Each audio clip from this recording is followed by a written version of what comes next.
लोमा साहब, काफ़ी एक बहुत सीरियस इशू निकल गया है। हम लोग ईटानगर में कैपिटल कॉम्प्लेक्स में हाईवे का कंस्ट्रक्शन चल रहा था, फॉरेस्ट डिपार्टमेंट रोक दिया है। ये भी रोका है तो सर कारण क्या रहा होगा? हम लोग भी जानते हैं कुछ तो ज़रूर ऐसा कुछ बहुत बड़ा इशू हुआ होगा कि क्योंकि डेवलपमेंट को तो कोई रोकता नहीं है। पेमा खांडू का सरकार डेवलपमेंट का प्रो डेवलपमेंट है, एकदम एक्टिवली सुपरवाइज कर रहा है। सीएम साहब खुद थोड़ा दिन पहले विजिट किया था ये हॉल आपका निर्जुली बंदरदेवा का रोड में। तो हुआ क्या सर कि हाईवे को आप लोगों ने काम रुका दिया? सबसे पहले अरुणाचल का मैं भी एक बहुत रिस्पॉन्सिबल सिटीजन हूँ। और जो चीफ मिनिस्टर का जो इनिशिएटिव के अंदर में जो अरुणाचल का जो कनेक्टिविटी के लिए जो एक मिशन मोड में जो हम लोग का काम चल रहा है, उसी को हम लोग सब खुश हैं। और ये कि हम भी चाहता है कि ये रोड जल्दी से जल्दी बने, क्योंकि आपका पप्पू नाला से उस साइड में जब 4 लेन शुरू होता है तो हम लोग का दिल ऐसे लगता है कि हम लोग रियल अरुणाचल कैपिटल में है। लेकिन जब वो 4 लेन ख़त्म होकर टुवर्ड्स नाहरलगुन होकर निर्जुली आने से तो हम लोग को मन बहुत दुखी होता है, क्योंकि रास्ता ठीक नहीं है। हम कैसे ये रोड को हर कोई इंडिविजुअल जो अरुणाचल के इंडिविजुअल ये रोड जल्दी बनना है बोल के जो सोचता है, मैं भी बहुत ऐसा ही सोचता हूँ। लेकिन इसमें मैं एक बात ये आप लोग का माध्यम का थ्रू में ये लाना चाहता हूँ कि एक हम लोग का देश में एक कानून है जिसमें फॉरेस्ट कंजर्वेशन एक्ट 1980, जिसको हमारा जो पार्लियामेंट ने ये कानून को बनाया है, ये एक सेंट्रल एक्ट है। और इस एक्ट के सेक्शन 2 के अंदर में ये है कि कोई भी एक्टिविटीज जो नॉन फॉरेस्ट्री है, नॉन फॉरेस्ट्री का मतलब आपका रोड हो सकता है, बिल्डिंग हो सकता है, ब्रिज हो सकता है, तो ये जो एक्टिविटी जो करने का अगर फॉरेस्ट एरिया में अगर करना है तो उसमें गवर्नमेंट का एक सेंट्रल गवर्नमेंट का प्रायोरिटी अप्रूवल लगता है। तो अरुणाचल में ऐसे काफ़ी बहुत प्रोजेक्ट चल रहा है। आपका बॉर्डर एरिया में जो रोड बीसीटी रोड बना रहा है, मैं बोमदिला का दिए वो उधर का, मैं रोज़ ये सब काम करता हूँ और बहुत प्रायोरिटी से करता हूँ। लेकिन मुझे ये दुख लगा है कि बांदरदुआ जो हाईवे जो है उसको कि बांदरदुआ डीएफओ ने बंद कर दिया, ये बंद नहीं किया है। तो इसका एक मैं आप लोग को ब्रीफ में बताता हूँ। ये जो 4 लेनिंग का जो प्रोजेक्ट है, ये प्रोजेक्ट 2018 में जो हाईवे पीडब्ल्यूडी का जो हाईवे है अरुणाचल का, उन प्रपोजल डाला है कि ये 4 लेनिंग करना है। इसलिए फॉरेस्ट कंजर्वेशन के एक्ट के अंदर में उन लोग का जो पार्ट 1 होता है उसमें हो पूरा उन लोग ने फिलअप करके एज ए यूजर एजेंसी जो पीडब्ल्यूडी हाईवे है वो प्रपोजल को फॉरेस्ट डिपार्टमेंट को सबमिट किया है। तो उसके बाद हम लोग फॉरेस्ट डिपार्टमेंट उसको स्क्रूटिनी करके जो नेक्स्ट जो पार्ट है, पार्ट 2 है, उसको जो है जो कंसर्न डिविजनल फॉरेस्ट ऑफिसर है उसको फिलअप करके ये प्रपोजल को आगे हम लोग गवर्नमेंट का ऑफ इंडिया का तरफ बढ़ाते हैं। और ये हुआ 2018 का 28 मार्च में। और इस केस में यूजर एजेंसी जो है हाईवे पीडब्ल्यूडी, तो ये प्रोजेक्ट जो है प्रपोजल जो है यहाँ से गया है गवर्नमेंट ऑफ इंडिया के पास, अभी उधर है। और इसका फॉरेस्ट क्लियरेंस के लिए हम लोग वेट कर रहे हैं। तो अभी रहा जो काम का, तो जब ये काम जब शुरू करने के लिए जब वो लोग किया है तो हमारा रेंजर ने फील्ड ऑफिसर ने जाके ये बोला है कि इसका प्रपोजल का आपका फॉरेस्ट क्लियरेंस का अभी नहीं आया है गवर्नमेंट ऑफ इंडिया से, तो इसलिए आप लोग काम को थोड़ा आप लोग रुकिए और हम लोग छानबीन करते हैं मिल के कि ये प्रोजेक्ट कहाँ में रुका है और थोड़ा इसको एक्सपीडाइट करना है। तो इसको जो कंसर्न जो है आपका पीडब्ल्यू जो हाईवे अथॉरिटी जो है, हम लोग सब मिल के हम लोग को ये फोकस करना चाहिए था कि ये प्रोजेक्ट कहाँ में रुका हुआ है और इसको कैसे एक्सपीडाइट करके फॉरेस्ट क्लियरेंस को हम लोग निकालना है। तो फॉरेस्ट क्लियरेंस निकालने के बाद में उसका जो नियम होता है कि गवर्नमेंट ऑफ इंडिया उधर से लिखेगा कि आपका जो ये टोटल एरिया इन्वॉल्व होता है ये स्ट्रेच में आपका 29 हेक्टर 29 हेक्टर जो एरिया है, इसका हम लोग डबल एरिया जो है आपका 58 हेक्टर, उसको दूसरा जगह में हम लोकेट करके ये इधर का जो भी पेड़ लॉस हुआ है, जो भी लॉस हुआ है इधर को फिर उधर हमको एफॉरेस्टेशन काम करना है। तो जब फॉरेस्ट क्लियरेंस आएगा तो गवर्नमेंट ऑफ इंडिया से क्लियर कट इंस्ट्रक्शन देता है यूजर एजेंसी को, पीडब्ल्यूडी हाईवे को, आप ये जो कॉम्पेंसेटरी एफॉरेस्टेशन का इतना पैसा आप कैंपा के अकाउंट में आप डालिए, एनपीवी में ये डालिए, एक्सटेंशन कॉस्ट में ये डालिए, उधर से एक इंस्ट्रक्शन आता है। तो इंस्ट्रक्शन आने के बाद में तब डीएफओ जो है उसको यहाँ से एक एनओसी दे देता है कि जो यूजर एजेंसी को now you can start the work. तो ये फॉर्मेलिटी है बात, यहाँ काम को कोई बंद नहीं किया है। हम लोग जो रियल इशू है, जहाँ में हमारा जो प्रपोजल जो स्टाकअप होकर गवर्नमेंट ऑफ इंडिया लेवल कौन ऑफिस में होता है, उसको एड्रेस नहीं करके उल्टा डीएफओ को, रेंजर को उल्टा ब्लेम करने वाला काम को रोक रहा है। हम कौन होता है काम को रोकने वाला है? हम चाहते हैं उल्टा काम जल्दी होना चाहिए। क्या काम करने के लिए हमको नियम कानून को तोड़ना है क्या? देश का कानून है, हम देश का कानून हम लोग खुद बनाए हैं, हमारा पार्लियामेंट ने बनाया है।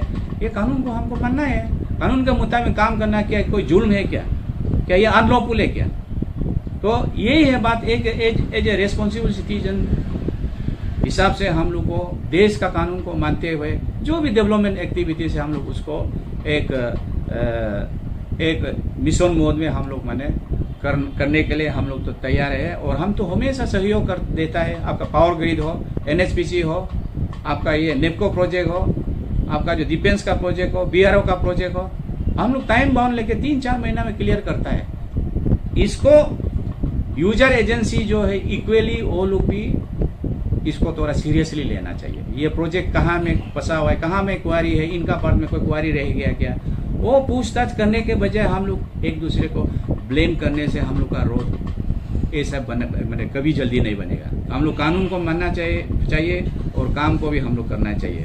तो ये है बात। और दूसरा जो है ये कि जब प्रपोजल 2018 मार्च को आपका पीडब्ल्यूडी हाईवे ने जो प्रपोजल जब देता है, इन लोग से एक फॉर्मेट के मुताबिक एक अंडरटेकिंग लिया जाता है। ये है अंडरटेकिंग। ये अंडरटेकिंग में चीफ इंजीनियर हाईवे ने लिखा है कि हम फॉरेस्ट कंजर्वेशन एक्ट का जो भी प्रोविजन है उसको हम पूरा मानेंगे, मतलब फॉरेस्ट क्लियरेंस के बाद ही हम काम करेंगे। ये है मीनिंग। तो ये तो अंडरटेकिंग चीफ इंजीनियर ने दिया हुआ है।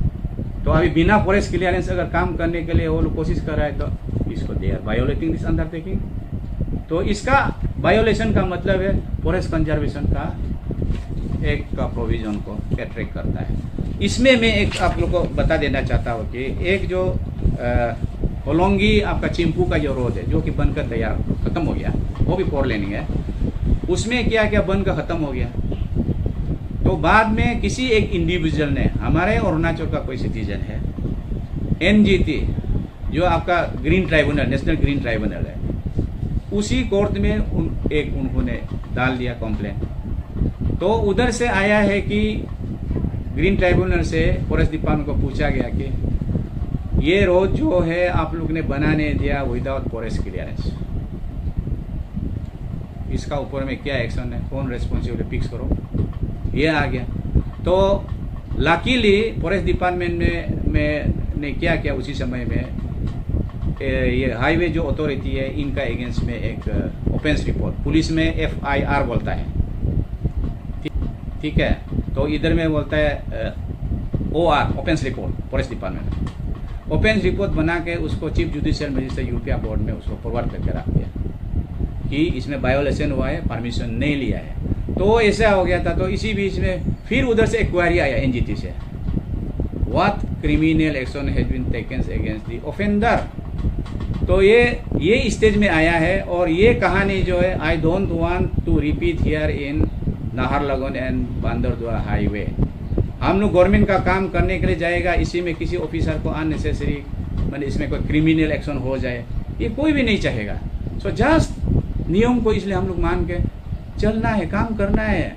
बिना नियम से हम करेगा तो काल को बदनाम हो जाएगा। अरुणाचल गवर्नमेंट तो क्या is it not part of the India कि अरुणाचल इंडिया का जो फॉरेस्ट एक्ट इधर लागू नहीं होता है। तो नियम को मान के करने में हम लोग को उल्टा अच्छा है, हमारा उधर नाम भी होगा अच्छा। इतना बड़ा प्रोजेक्ट हम लोग कर रहे हैं, कोई किसी का प्रॉब्लम नहीं हुआ है। I don't know what is the reason this problem has crop up here in highway authority. So इसमें जो भी अथॉरिटी इन्वॉल्व है, let us put our head together and work out a solution how we can expedite the work। ये हम लोग सोचना चाहिए, एक दूसरे को हम लोग ब्लेम करना चाहिए। और ये कि repeatedly forest department totally in favour of the completion of the work in a very very war putting manner होना चाहिए। और हम लोग इसी के लिए जो भी कोऑपरेशन करने के लिए रेडी है, लेकिन ये जो है आपका forest clearance government of India का तरफ से हम लोग को जल्दी एक्सपीडिएट करके मैंने लेना चाहिए। इसी के लिए मैं और रिक्वेस्ट करता हूँ जो एजुकेटिंग यूजर एजेंसी जो हाईवे अथॉरिटी है, आप लोग प्लीज़ उसमें कुछ इनिशिएटिव लीजिए और ये कहाँ पे क्या प्रॉब्लम हुआ है और इसको एक्सपीडिएट करके हम लोग फॉरेस्ट क्लियरेंस को निकाल करके ये रोड को हम विद इन ये विंटर सीजन में I think we should complete. DFO साहब, आप तो शायद हाल में ज्वाइन किया है बंदरदुआ टेम्प्रोरी चार्ज में ना सर आप? एक चीज़ जानना था सर, क्योंकि आप अभी फाइल तो देख के आप बता सकते हैं कि क्या स्टेटस रहा होगा अभी जो क्लियरेंस के लिए जो मूवमेंट किया गया था, क्योंकि हमको जहाँ तक फॉरेस्ट डिपार्टमेंट और आप लोगों से जानकारी मिला कि ऑनलाइन अप्लाई किया जाता है पार्ट 1 और पार्ट 2 आप लोग फिर करते हैं, तो अभी स्टेटस क्या होगा सर? क्योंकि 18 से 21 हो गया, 3 साल हो गया, एक सर्टिफिकेट या क्लियरेंस हो, शायद आप लोग वेरिफिकेशन भी करेंगे होगा, तो अभी तक ये सब प्रोसेस कंप्लीट नहीं हुआ, तो सर्टिफिकेट कब मिलेगा और ये काम कब आप लोग फिर अलाउ करेंगे आप लोग? ये जो है स्टेटस जो हमने ऑलरेडी वेरीफाई किया है, हमने हॉलीडेज में भी ऑफिस को कॉल किया क्योंकि तरफ से हम लोग उसी साल में 2018 में यहाँ से जो भी हम लोग का तरफ से जो रिपोर्ट लिखना है, जो करना है, इंस्पेक्शन करना है, हम लोग ने जो ऑल्टरनेट एरिया वो भी आइडेंटिफाई करके मैपिंग करके दिखाना पड़ता है ये एरिया में, क्योंकि गवर्नमेंट ऑफ इंडिया पूछेगा where you are going to raise this 50 to 58 hectare of the मैंने प्लांटेशन। सो हम लोग उसे मैप एम्प्रोच करके देता है, जीपीएस कोऑर्डिनेट, तब फॉरेस्ट डिपार्टमेंट का तरफ से कंप्लीट है। ठीक है, अभी यहाँ से गया है ये जो हमारा जो रीजनल ऑफिस है अभी गुवाहाटी में है, तो गुवाहाटी रीजनल ऑफिस में वो प्रपोजल तो पड़ा हुआ है, हमने इंक्वायरी किया है उसमें, तो इसमें जो है अभी हम लोग का इफोर्ट वो होना चाहिए कि गुवाहाटी का जो ऑफिस में कितना दूर है, हम लोग पास इधर से चल के मैं 6-7 घंटा का है, जाके एक ऑफिस में जाके और पूछताछ भी करके आ सकता है, और कहाँ में कोई कमी रह गया उसको मीटअप करना है। फॉरेस्ट डिपार्टमेंट में तरफ से कोई भी कमी नहीं रहेगा, एंटायर थिंग जो है हम लोग करना है करके रहा है। The project is totally complete. अभी उधर से जो निकालने का जो यूजर एजेंसी थोड़ा बहुत इनिशिएटिव लेने से बहुत अच्छा है। सुमन साहब, ये पीडब्ल्यूडी और फॉरेस्ट का बीच में क्या चल रहा है सर? क्योंकि सुनने में आया कि कुछ ऑफिशियल्स फॉरेस्ट क्लियरेंस का बात आ रहा है, कोई पेमेंट का बात आ रहा है, कोई गाछ काटने का इश्यूज आ रहा है, क्या है क्या सर? क्या काम सचमुच का बंद हो गया है क्या, ना रुका हुआ है, ना आप लोगों का बीच में ये कुछ प्रॉब्लम्स निकला है? नहीं, तो मैंने सुना नहीं, मैंने तो ऐसा कोई बात सुना नहीं। हाँ, जरूर कुछ फॉरेस्ट क्लियरेंस डिले हो रहा है, इसके लिए कुछ करस्पॉन्डेंस दिखाई दिया है रिसेंटली। मैंने एक लेटर आया था फॉरेस्ट डिपार्टमेंट से, डीएफओ से, कॉपी हमको एंडोर्समेंट किया था। I have written it to PCCF for some clarification on that. लेकिन हाँ, ईटानगर जो पैकेज बी एंड सी ये सब का फॉरेस्ट क्लियरेंस अभी we are yet to receive the forest clearance. In fact काफ़ी डिले हो चुका है, अभी तक अप्रूवल इन प्रिंसिपल तो आ जाना चाहिए था, वेयर इन कंप्लाइंसेस क्या क्या हमें करना है, इवन एस्टिमेट हमको अभी तक हमने रिसीव नहीं किया। Hopefully will get the ARP and conditions for compliance. Sir 2018 मार्च में शायद हाईवे अथॉरिटीज़ और फॉरेस्ट लोग शायद प्रपोजल भेजा था फॉरेस्ट क्लियरेंस के लिए, तो ऑलमोस्ट 3-4 साल हो गया सर। बीच में कभी आप लोग इसको कॉरेस्पॉन्डेंस चेक करके दिखाने की कोशिश नहीं किया सर आप लोग? जरूर, बट बीच में पहले हार्ड कॉपी सबमिशन हुआ करता था, बीच में ऑनलाइन कन्वर्ट किया है। फॉरेस्ट डिपार्टमेंट ने हमें जो बताया है उसी हिसाब से जो भी ऑब्जर्वेशंस बीच में देते थे हमने, मतलब यूसा agency represented by executive engineer highway, he has complied. We don't know if there are more observations. We don't know. तो अभी तक आ जाना चाहिए था ना sir, it is getting delayed sir. और ये डिलेड शायद प्रोजेक्ट में तो इफेक्ट नहीं करेगा सर? जरूर इफेक्ट करेगा, जरूर इफेक्ट करेगा। हम चाहते हैं कि 2018 में अगर एप्लीकेशन डाला था तो अब तक तो क्लियर होने से अच्छा था, ताकि प्रोजेक्ट एग्जीक्यूशन में कोई हिंड्रेंस ना हो बाद में। सर कोई इमीडिएटली हाईवे, आप चीफ इंजीनियर भी है, तो कोई आप ऑफिसर्स को भेजेंगे सर, दिल्ली हो या गुवाहाटी हो, कहाँ कहाँ जो प्रोसेस होता है उसको चेक करने के लिए? Without knowing what is the issues, I have written to PCCF office also. Recently there was one letter from DFO. So if they tell us कि we should whom to report, whom to talk to, we'll do it. But now सब सारे online submission हो रहा है ना? ये sir Banderdewa का DFO अभी टेम्प्रोरी चार्ज में है, चुक्कू लोमा ने, उनका कहना था कि हाईवे डिपार्टमेंट और फॉरेस्ट डिपार्टमेंट को मतलब इंतज़ार नहीं करना चाहिए था, काफ़ी डिले हो गया, तो अभी मिल करके फटाफट परस्यू करने से अच्छा, क्योंकि काम ऑलमोस्ट अवॉर्ड हो चुका है, काफ़ी दिन हो गया, आपका ही काम है सर। ज़रूर, बट मैं अपना हाईवे प्रोजेक्ट्स के लिए ज़रूर मतलब we have been pursuing sanction लाने में, डिक्लेयर करने में, एनएच डिक्लेयर करने में, लॉट ऑफ डीपीआर से लेके सैंक्शन लेके टेंडरिंग से लेके अवार्ड तक, it's a tedious task. I wish we also get forest clearance timely so that projects is not delayed, execution is not delayed. Thank you.